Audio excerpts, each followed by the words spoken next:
Hi, everybody, and welcome to the Dr. Psych Mom Show. Before we get into today's episode about resentment, I'd like everybody to subscribe because then you can hear my most recent episode about money problems in couples and what I generally see are the major financial issues that plague couples in my practice and in general. And of course, all the other podcasts, such as the Oral Sex on Women podcast, which really does appear to be most of why y'all subscribe, but I'm sure somebody is itching to listen to Couples and Money after the Oral Sex podcast as well. So today in my private group, somebody recommended that I discuss this topic of resentment. And I've obviously done a podcast on empathic ruptures. Hey, that's actually, I think, a paid one too, so you should go back and subscribe so you could hear more about empathic ruptures. But if you've had an empathic rupture and sometimes your spouse will even apologize and you still can't get over it, and you can also have empathic ruptures with other people, such as, siblings, parents, friends, etc.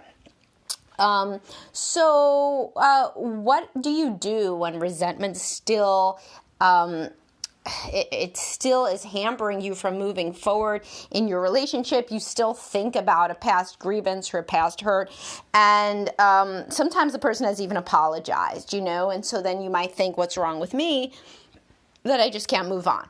So, first of all, in this situation, sometimes you got to kind of look at the apology.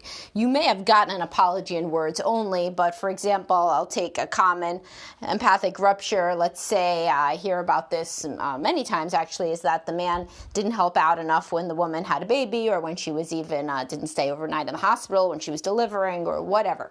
So in this case, eventually the man, under duress, may have said, listen, I'm sorry, but he's saying it kind of with an attitude. She doesn't really feel like he understands how much this hurt her. So then the apology isn't really an apology. And I discuss in the Empathic Rupture podcast how to actually verbalize a real apology. But in these cases, the partner does not feel that they have really been apologized to, so the resentment festers in the same way as if there had been no apology. And in fact, it's worse sometimes, because then they feel like this is the best they're ever going to get, and they will never really fully be understood, and they will only have this cursory kind of bad attitude sort of apology to take to their grave, and that's upsetting. So first you got to think about truly whether you got an apology at all, or whether you got an in-name only apology that was not even fully from the heart and did not indicate to you that your partner or whoever really validated your experience. So but let's say you did. Let's say that, we'll talk about if you didn't, but let's say that you did and you really got the best sort of apology, and the person said they truly deeply understood your experience and they really regret it, and if they could go backward, they would do something different. So why can't you still get past it? Well, sometimes it's because the topic is just very dear to your heart, and you haven't really processed your own sadness and grief about the loss of whatever this was. So I had recently a podcast about having empathy for your younger self, and sometimes people do not really allow themselves to grieve and mourn a stage or an activity or something that they have lost forever, because it was more convenient and easier and less painful to blame it on somebody else. And it's especially convenient when you say that that's due to somebody else. So for example, let's say that this woman whose husband didn't really help with the baby at all, let's say worst case situation, he's out drinking, right? And she's up with the baby all the time and she's worried about him. And then let's say he went to AA. Let's say he went to AA when the baby was a year old. But really, for the baby's entire first year of life, she felt terrible. It probably impacted her ability to bond with the baby. She may have stopped nursing sooner than she wanted. She may have gone back to work sooner than she wanted to because she was worried about money. She didn't have a good night's sleep. Her depression probably got worse. Who the hell knows? So let's say that this man finally said right away at a year, as part of his amend making in AA. I'm so sorry for what I did. I deeply hurt you, and I wish I could do different. You didn't deserve that. And it's the best apology, but she still can't get over it. Well, she can't get over it because now comes the truly deeply painful part of mourning what she lost, which she can't get back, which is, being calm and happy and present during her baby's first year of life. And that can take some deep individual therapy and some grieving. Some real grieving, just like if somebody died, to say to yourself, this I will never get back and I'm so sad. And it's very, very hard to really sit with sadness, and that's why people cover it up with anger. So in this situation where you can't get over resentment, it's frequently because anger is an empowering emotion. People kind of feel good when they're angry, feels very powerful. This is why so many men that are taught not to be weak, their depression manifests as anger. They're not sad, Sad does not feel good. Nobody ever wants to be sad. People, however, angry as an empowering emotion makes you feel alive and strong. And so people will choose feeling strong over feeling weak any day. So when you can't get over resentment, it's frequently because you're still guarding yourself against these more painful, vulnerable, sad feelings that have to do with grieving something that you will not get back. And if you allow yourself to do that work, frequently the resentment dissipates because in actuality, you can't go back in time. And in this case, where the person who wronged you did deeply apologize in a meaningful way, you are in the best case situation that you can be right now. And if you allow yourself to grieve and mourn what you lost, you can move forward in as best a way as you can. Now, in a situation where, let's say, the guy never went to AA, he doesn't drink as much anymore, but he still does go out, and every time he gets wasted, the woman is triggered, and she's now pinning all of her eggs on the basket of, I am going to make him, every time we have a fight, I am going to bring this thing up about my baby's first year of life is lost to me because you're such a selfish asshole, and this will finally make him one day he's going to finally understand. Now, people hold on to resentment too because they can wield it like this, like a weapon. They have a fantasy of finally getting through to the person. If you have been trying to do this for years on your own, it's probably not going to work. That resentment, instead, it's killing you. It's a canker inside of you. It's not going to... your partner's probably not going to have an epiphany.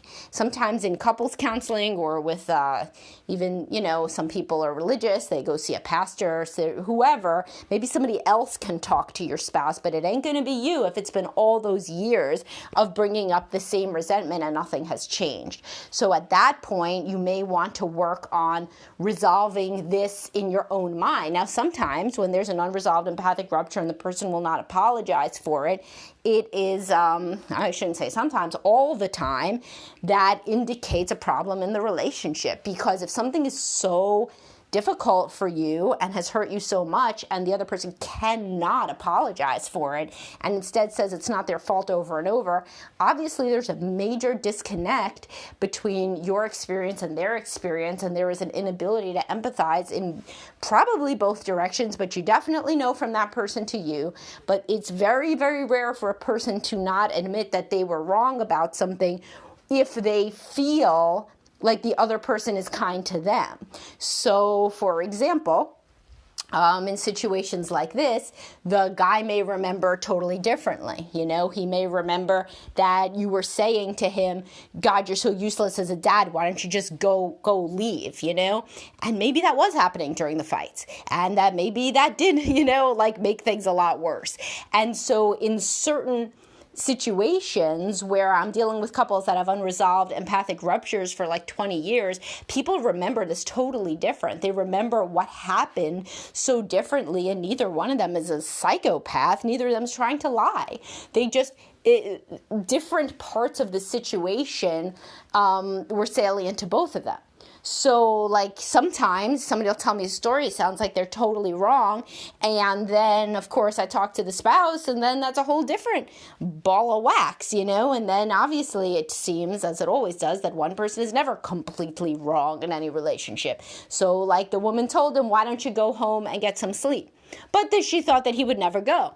But he went, because this is who he was. Is he always kind of, was the one who was taken care of by the woman prior to the baby. She thought that he would say, no, I have to stay overnight with you, but that was never their relationship before. And he didn't have any idea that it had changed. So that's just one example of how people could think about something like this totally different, that at first seems like one is definitely wrong 100%.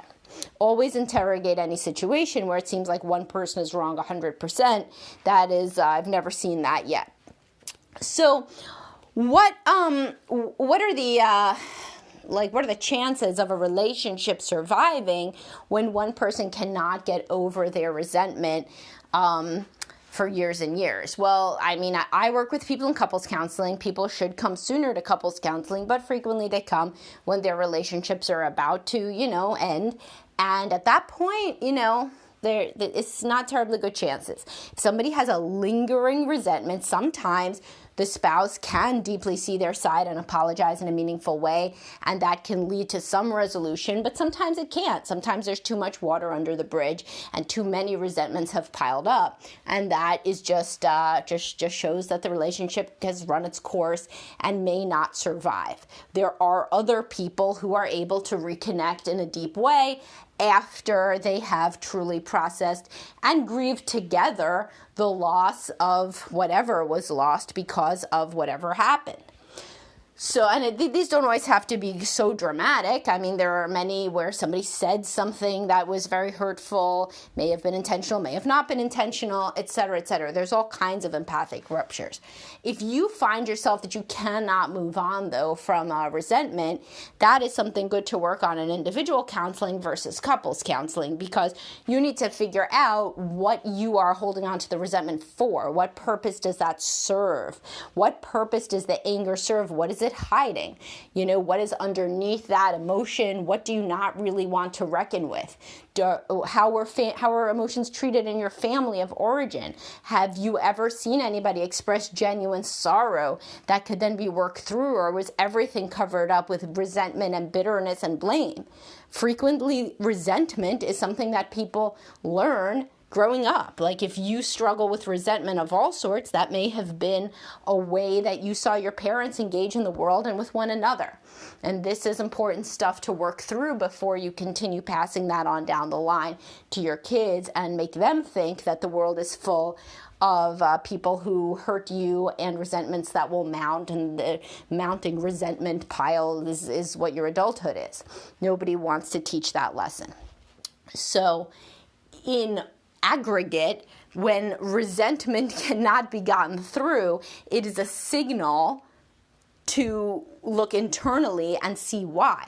Sometimes you don't want to get rid of resentment because you are convincing yourself that if your partner were to apologize, then you would have a relationship again, and you're hiding from yourself that there's no relationship to speak of. And when the person apologizes, then you really see there's nothing left actually, and you don't feel any sort of connection.